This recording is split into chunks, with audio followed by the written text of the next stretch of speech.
What's up, Packer fans? Happy Saturday. Welcome into an all-new episode of the Pack a Day podcast. I'm your host, Andy Herman. You can follow me on Twitter at Andy Herman NFL. All is right in the world. There were Packers practicing. It was open to the media. We got our first look at some of the rookies. It was just really fun to be back at 1265 and watching some of these players, hearing from Matt LaFluer. It just felt like everything was back as it was supposed to be. So that was a super exciting aspect of Friday. Of course, players will be rookies in the rookie minicamp tryouts, and the second-year players who are eligible will be back again practicing on Saturday, and we'll get our second minicamp practice. And then they'll get a couple weeks off before the full OTAs and minicamps start, and we get access to that as well. But quick shout out to Danny S., new Pack a Day podcast YouTube member. Appreciate you signing up. If you guys have not yet checked out the Pack a Day podcast YouTube memberships, what better time than right now? It's the weekend. There's awesome content out there for members only. Went through and ranked every draft class 1 to 32, members only, no commercials. You get that every single week, plus a members only Q&A. There's a lot of different options out there, so make sure to check it out.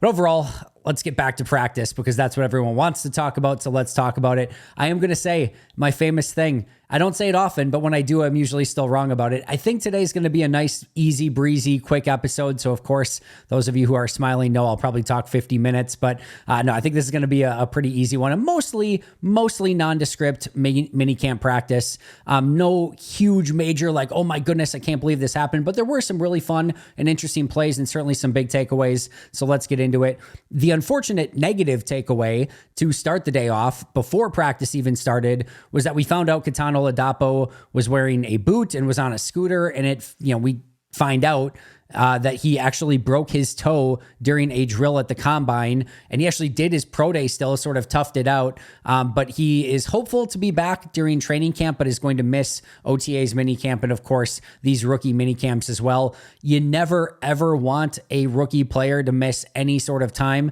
It just puts them behind the 8 ball as they're trying to acclimate to an NFL program and, being able to actually stay in shape and do all the drills. So, Oladapo being not only in a walking boot, but on a cart and not being able to do any of it is definitely going to put him a little bit in a tough situation. There's no question about it. Now, thankfully, he's got great coaches. He's going to be able to stay in the playbook and learn everything and stay ingrained in everything that they're trying to learn.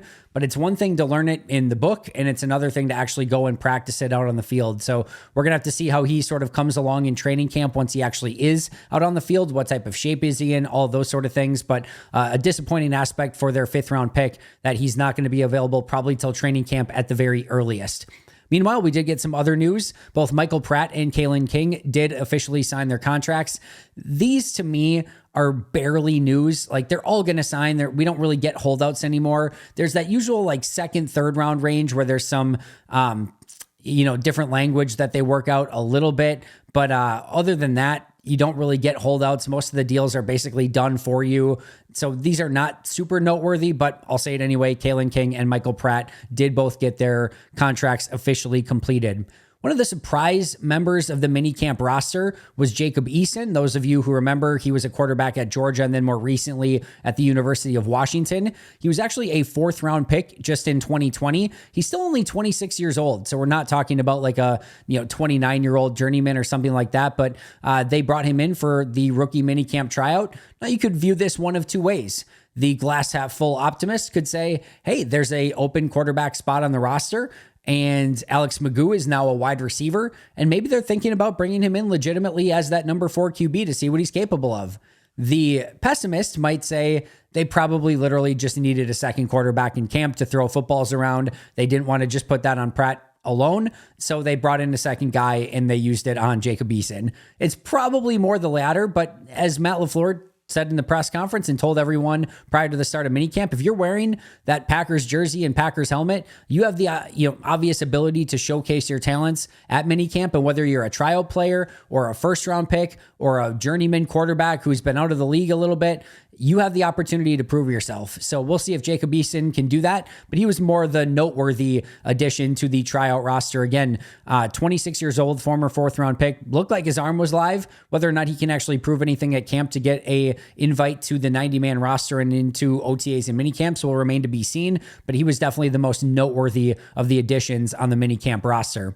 There's also some familiar names that were back from a season ago. Maybe not some household names. Some of these will be, but Ellis Merriweather, Anthony Johnson, not to be confused with Anthony Johnson Jr., the safety. Anthony Johnson, the corner, was at rookie minicamp here as well. Christian Young, the player who moved from safety to linebacker, was on the practice squad. Henry Pearson, the fullback. Keyshawn Banks, the edge rusher. You may remember he did actually get activated for the 49ers divisional round game and actually did play a snap in that game. Actually set the edge pretty decent on that play.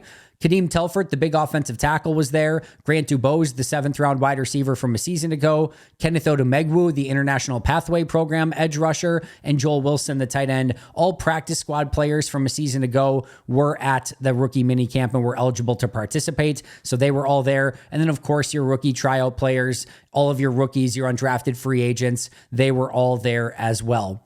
The first interesting aspect of practice itself was the warm-up period. First of all, we get there and usually you go into the warm-ups and you see the warm-ups and there's not many takeaways. And it's I want to say probably like a 10-minute period, something like that. We get in there and the warm-up period on the clock says 20 minutes. We're like, that can't be right?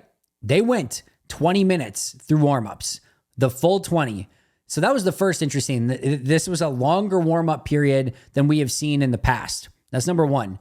Number two, a much different warm-up routine from Aaron Hill and his new strength and conditioning staff. They were doing more acceleration to deceleration. They were doing a variety of different things that it looked like they were trying to get those hammies warmed up. Remember, they've had some issues with those hamstring injuries, the Christian Watsons, the Eric Stokes, everyone else, Aaron Jones, etc. They're clearly trying to do some stuff to mitigate those hamstring injuries, try to, mitigate any of the pulls, the tears, all of it. Whether or not that works will remain to be seen, but this was a very different routine. It was a longer routine. And one other thing that really stood out here as well, prior, all of the warm-up was done. They were all in the same thing, doing the same thing. This was different. The skill position players were in one area. The big linemen, the offensive linemen and defensive linemen, were down on a different area doing a different routine that was more seemingly focused on the bigger dudes, and then the skill position players doing stuff that was more geared and targeted towards the skill position dudes. And if you think about it, that makes a ton of sense. I would assume you probably don't want your dynamic skill players, doing the same warm-ups and routine as your bigger 300-pound dudes. You would think that there are different warm-ups that you're going to do to get the body ready in different ways based on your mass tonnage, based on what you're actually going to be performing in practice, and based on what their bodies are built for. It seems, in hindsight, rather obvious that you would do different things, but I don't ever remember seeing it done that way in the past. Every warm-up that I can remember was all 90 of the players or all 53 of the players, practice squad guys, all kind of going through the same stuff. And there was a portion of that. A portion of that was definitely everyone kind of doing the same thing, but then they split into the two different areas and did a different version based on their own body types, I'm assuming, and wanting to do different things for those specific players. So I thought that was really unique and interesting, but that was the first big change that we recognized, was the fact that there was a completely different warm-up routine for different players, set up in different ways. I think doing some more dynamic things, that was interesting. And I'm definitely going to be, sort of monitoring that of how they do it when we get to OTAs and mini camps as well. I'm assuming it's very similar. I'm assuming that those guys will be doing the exact same thing, but it was an energetic warm-up, and that was a little bit different too. So, just kind of excited to see that. And hopefully that can improve some of these soft tissue injuries that we've been seeing with the Packers over the past, forever. All right, the other thing, you immediately get to see some of these players, and there's just going to be some players that catch your eye. And some interesting ones. I thought the first player that actually caught my eye was Tyron Hopper. It's interesting because he's standing right next to Edgerrin Cooper. Edgerrin Cooper, as every scouting report mentioned, he's got that tall, linear build. He's not the most thick, linebacker in the world. He's tall and he's kind of not skinny. We're not talking skinny here, but he's tall and linear. And you get him next to a Tyron Hopper who, is not from a scouting report standpoint or from the height weight standpoint, not entirely different, but he is definitely a little bit thicker, a little bit bigger. It's so funny because he's wearing number 59. He's got the arm sleeves, he's got the dreadlocks. He looks exactly like Devondre Campbell. It is uncanny. It is ridiculous how similar that Hopper looks to what Devondre Campbell looked like. And he's kind of got that similar build as well. So if you're looking for somebody that might be able to be a little bit more physical, maybe take on those blocks a little bit better. I'm really excited to get to the Tyron Hopper deep dive here in a couple days, but he immediately caught the eye as someone like, man, he looks ready to play some NFL linebacker. So I know there's that angst and frustration from some that he was maybe a little bit of a reach in the third round. We'll see. And it doesn't necessarily mean, by the way, like some players immediately look the part and they, just can't ball. And so that part is more important. I'm not saying Tyron Hopper looks better than Edgerrin Cooper. I'm not saying that Tyron Hopper is going to be a better player than Edgerrin Cooper. It's just when you're sort of like looking to get off the bus test, Tyron Hopper kind of caught the eye. And I'm like, yeah, he looks like a fully physical NFL linebacker ready to play right now. Now he's actually got to go play and we'll see what that means. But he caught the eye.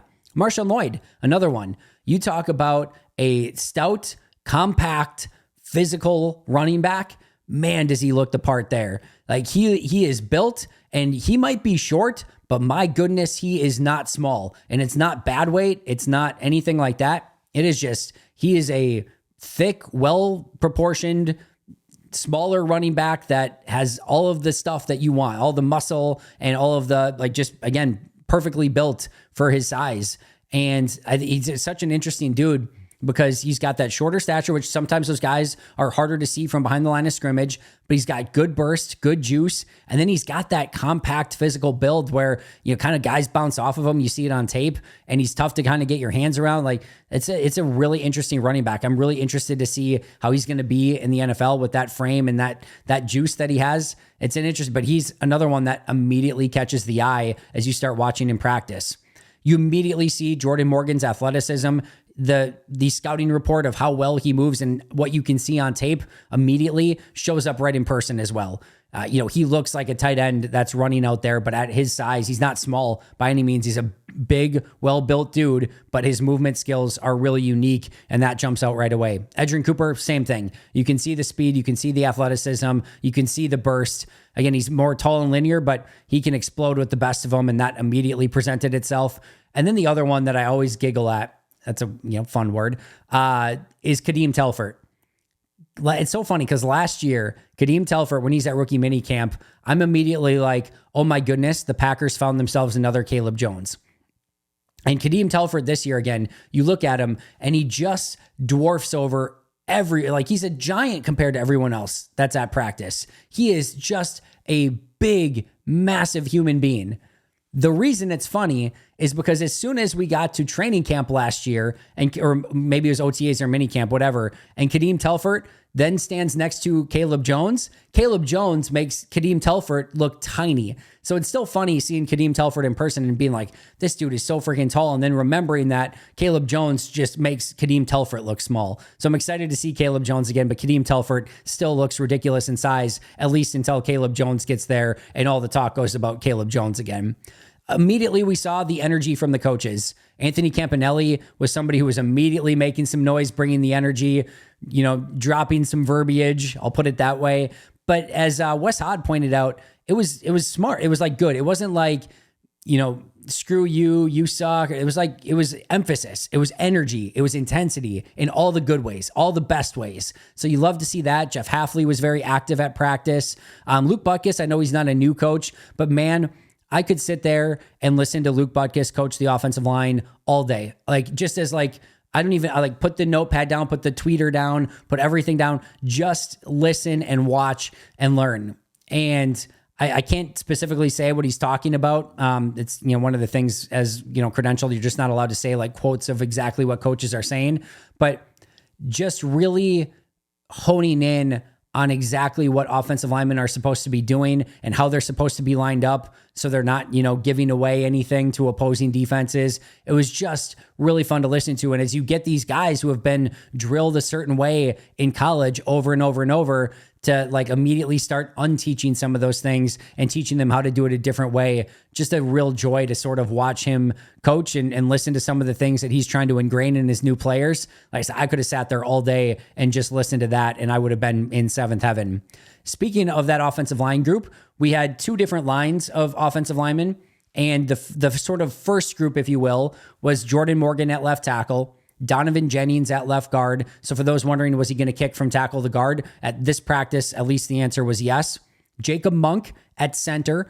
And then you had Michael Furtney, who is an offensive lineman from Wisconsin, in on a tryout basis, was at right guard. And then Kadeem Telfort was at right tackle. Travis Glover, the big right tackle, was at right tackle with the second group. So there's other people mixed in there as well, but those were sort of the main groupings. But Morgan at left tackle, Jennings at left guard, Monk at center, and then Travis Glover at right tackle with the other groups. If you're wondering where they were going to line up, that was the initial lineup. Now, as Matt LaFluer mentioned in his post-practice press conference, he said, like, these are just starting points. They're all probably going to work at different positions at different times. They're not trying to overload any players at this point. Same thing with the safeties and where they lined up. He's like, these are, don't glean anything too much from this. But those were the initial starting positions, at least. Again, Morgan at left tackle, Jennings at left guard, Monk at center, and Travis Glover at right tackle. So what about when we got to some of the team stuff and some of the individual drills? Was there anyone that stood out there? The first one, interestingly enough, was Dimitri Stanley, a rookie minicamp tryout player. The first one that caught my eye is he ran a little whip route, and he ran it extremely well. He got out, faked, sunk his hips, changed directions, got easy separation, ball got thrown his way, plucked it out of the air. Good, nice separation, good catch, good yardage right after. It looked like a really nice play. And then we're going to team drills, and all of a sudden, I think it was Eason, throws one along the sideline, and it kind of maybe gets away from him a little bit, and he leads Stanley a little bit too far. Stanley, one-hand pluck right out of the air. It was really impressive catch by Stanley. And then he had another catch a little bit later in team drills as well, a little less fantastic, but it just kind of went to show you, like, he was making plays all day long. There wasn't a ton of team activities. It wasn't very long, but it was like Dimitri Stanley was the one that was just constantly getting, some plays thrown his way and running good routes and making one-headed stabs out of nowhere. So if you're looking to catch, some coach's eyes in a very limited amount of time in 2 minute, mini camp practices, good on Dimitri Stanley for making his presence known. He also didn't just catch my eye. I know Wes Hod was next to me too. Wes noticed him as well, but that doesn't matter. What matters is he caught Matt LaFleur's eye. Matt LaFleur, after practice, was asked, how did these players go about catching your eye? And he's like, well, a few of these guys did already, and we're already having conversations about some of these guys. He's like, one kid made a one-handed stab in practice, and like he was already talking about Dimitri Stanley. So there is your rookie mini camp darling already, undrafted, not even signed to the roster, tryout guy that already was catching some eyes. And because I'm a complete and utter degenerate, that I had to go and throw on some Dimitri Stanley, all 22, as soon as practice was done. I actually didn't get to it as soon as practice was done. I got to it later that night, but I digress. First of all, he's a 5'10", 188-pound wide receiver out of Iowa State. He also spent time at Colorado, had a 5.92 relative athletic score, so not terrible. He's above average. 4.52 40-yard dash, had 92% score in the broad jump. Solid overall testing. His height and weight were a little bit on the lower side. His 10-yard split in the 40 wasn't great, but again, he ran a 4.52. We're not talking about a 4.6, 4.7 40 guy here. No, he was low 4.5s. Vert was only okay, but again, the broad jump was phenomenal.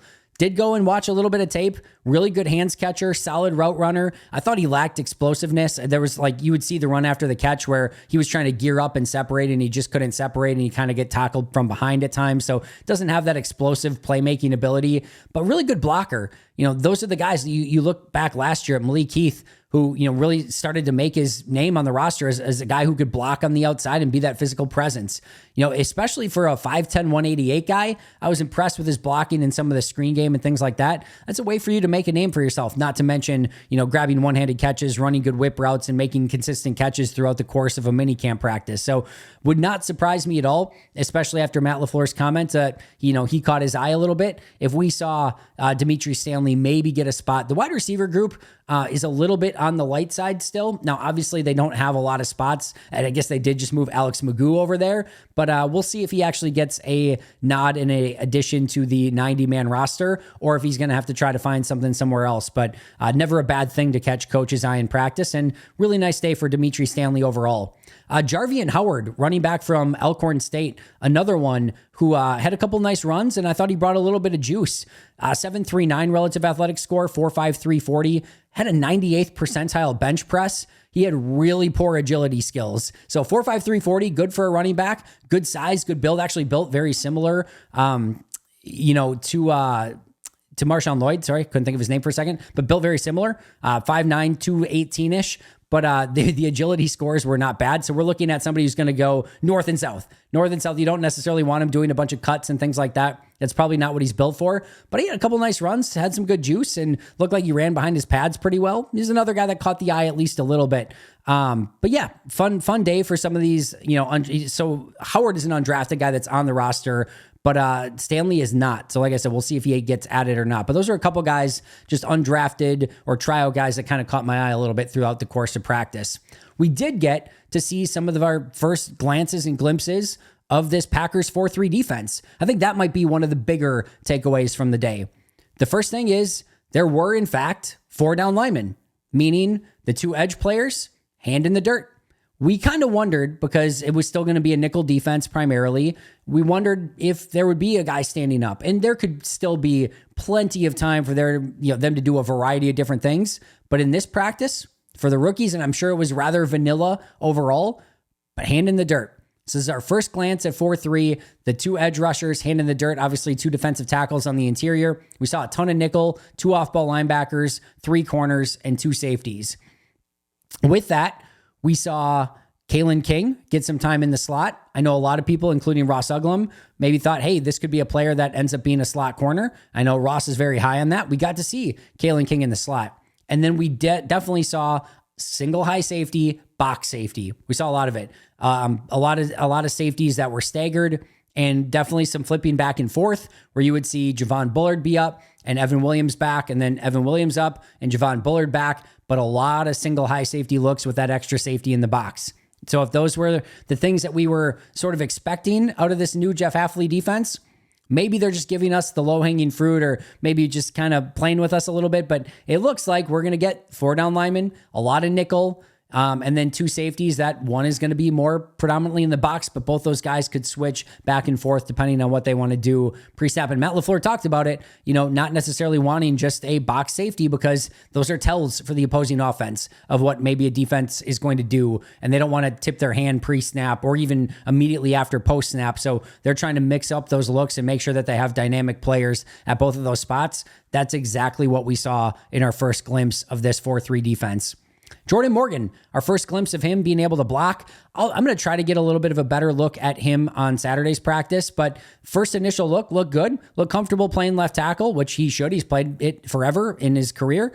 And he had one matchup that I got to really look at with Kenneth Odumegwu. Kenneth Odumegwu tried to do a little bit of a jump stab and then kind of get it. Nothing doing. Jordan Morgan just completely shut it down. No bother whatsoever. There was a play where I forget. It was one of the first year edge rushers, comes off the edge. I think it was Johnson.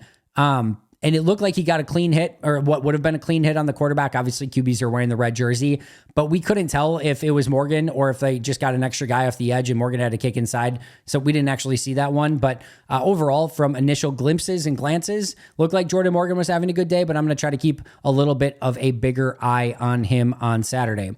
Javon Bullard and Evan Williams both looked the part. I wish I had some amazing play that I could talk about, or I wish I could talk about, they just jumped off the page. They both look good. They both looked like they were NFL safeties. They both looked like they were interchangeable, again, as the box safety and the post safety. They both were communicating very well.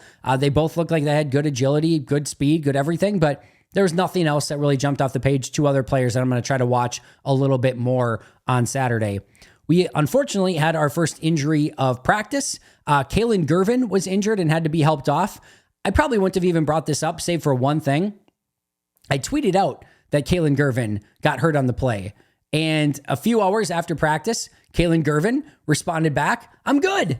And it was awesome. Like, could we just get more of that from NFL players where hey, so-and-so got hurt during the course of the game and the player just tweets back, "Hey guys, all good. I'm totally fine." That would be so amazing if we started to enter into this phase where players responded back and are actually "Yeah, I'm good," or "Yep, sorry guys, I, tore my meniscus. I'm going to be out for a few, however long." It'd be so great if players just all of a sudden started putting out there exactly what the injury was and how, whatever. He's just "Nope, I'm good. No worries. practice. Like, everything's going to be fine. So that was kind of cool just to see Kalen Gervin immediately get back and be like, nope, all good. We're good to go. So that's great to hear. Hopefully he's good to go on Saturday. And per sources, Kalen Gervin sounds like he's going to be good to go, hopefully, for practice on Saturday.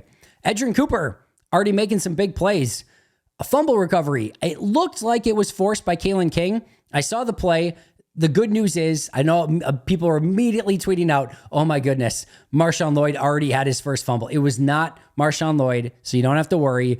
It looks like Kalen King knocked it out. It looked like Kalen King didn't know he knocked it out because he was kind of like celebrating after the play that he got there really quick and made the play or whatever. But it looked like he knocked it out because it immediately went to the ground after that. And then who's there? Johnny on the spot. Edgerrin Cooper picks it up and returns it for a touchdown. So it took Edgerrin Cooper all of 0 days, or I guess 1 day technically, to come in and make a huge splash play and get that fumble recovery for a touchdown. And if it was Kalen King, good on him for forcing that ball out as well. Again, no, it was not Marshawn Lloyd. So the fumble issues did not immediately show up. That was good to know. One other thing on Edgerrin Cooper, there was a play where they ran a deep corner route to Joel Wilson. And as I tweeted out, Joel Wilson's not going to be confused with George Kittle or Sam Laporta or Travis Kelce anytime soon, but nice route by Wilson, and Edgerrin Cooper just ran with him the entire way. Not open at all, covered him, was on him like glue. It was really great coverage. So one of the things we talked about in the scouting report for Cooper was not asked to do a ton in coverage. It looked like when he was asked to do things that he had a natural feel for it, but that's going to be something that is going to be a little bit of a difference with how much he's going to be asked to cover in the NFL. He gets a first opportunity on a deep route against Joel Wilson and was all over him. So that was great to see as well. That brings us to Matt LaFleur's press conference. He said Eric Stokes looked night and day different from a year ago. Said Carrington Valentine looks much better physically, and specifically about Eric Stokes, by the way, just means he's fully healthy, good to go, looks strong, looks active, all of those sort of things. So he looks fantastic, it sounds like. Carrington Valentine looks much better physically. If you're wondering why he's not moving his arm or showed up with the sling in some of the draft videos that people got a glimpse of, he tore his pec. And I know Aaron Nagler, I think, tweeted that out a few days ago, but he tore his pec, and it sounds like, per Matt LaFleur, he lost his battle with a bench press. So that is the official situation there. But Matt LaFleur, I guess on the injured list, we'll say, with a torn pec, not going to be throwing any passes anytime soon. I think it's his left arm, so that's a good thing for him at least. But that is the latest injury from Matt LaFleur. Alex Magoo, LaFleur was asked why the move to wide receiver, and it sounds like he just really impressed last year on the scout team running routes as a wide receiver. They did tight end. They said they asked him to do everything, and he did it well. So Magoo's going to get that look at wide receiver for the remainder of the time that he is on the roster, however long that might be. And then he also highlighted Xavier McKinney as a leader in that locker room already, what he's been doing in the weight room and just kind of taking everything in and sort of displaying the exact kind of way of going about things to all the younger players. Matt LaFleur had glowing praise for Xavier McKinney and what he's brought to the organization already. So that is exactly what you want to hear out of your high-priced free agent safety. That was it. No other major takeaways from practice. It was just awesome to see all those new guys out there. I thought it was a crisp practice overall. He had a couple false starts, but I was really impressed by the cadence of the quarterbacks. Like, just being able to know the green 18, all of it. Just, it was impressive to see. I thought they came to practice hard. You could tell that they were amped up to be there, and it was good practice. Excited to get there again on Saturday. And of course, Sunday morning, I will break everything down from Saturday's practice for you, and be right back here with an all new episode. As I mentioned, check out those Pack a Day Podcast YouTube memberships. Make sure to subscribe, like, comment, give those 5-star reviews. Shout out to our Hall of Fame and All Pro members, Most Hated Minnesotan, PJ Wynn, John Wild, Shea Brodad, Brendan Paletta, Jennifer Wright, Boomhandle, Donald Lee, Lori Lord, Baby QB, David McCluskey, Donald Decker, Bremen, David Prendergast, Dan Miller, Alex Huang, Arnaldo Espinoza, and Michael Schipper. I will see you guys tomorrow, but until next time, and as always, go Pack Go.